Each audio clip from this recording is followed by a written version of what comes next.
Order. Just before we proceed on this matter further, let me say this. In warmly welcoming the Parliamentary Under-Secretary of State at the Home Office, I'm sure I speak for colleagues in saying that we look forward to her characteristic competence and commitment at the dispatch box.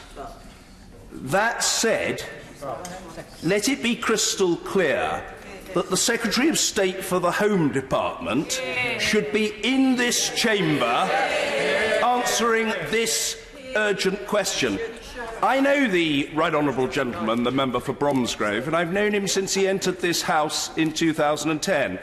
For what it's worth, I'm sure he's a very clever fellow, and on a one-to-one basis, I've always found him unfailingly courteous.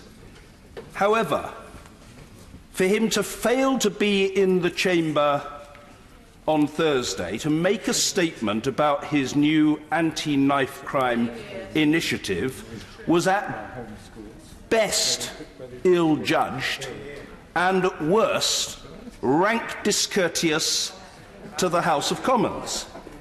If the Right Honourable Gentleman was able to find time to brief or to ensure that others briefed the newspapers on his behalf, and he managed to scuttle off to do a radio interview and then to pop up on the Andrew Marr show yesterday to give viewers and the nation the benefit of his views, the Right Honourable Gentleman should have been here.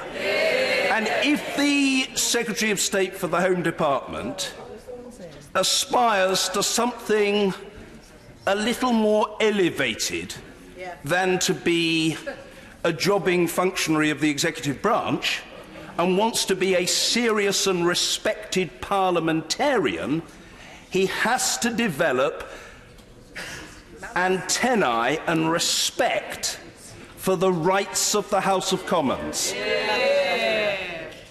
In the circumstances, and he's had notice that he should be here, it is both ill-judged and rude of the Secretary of State for the Home Department to send his admittedly brilliant junior minister into the chamber when he should be here.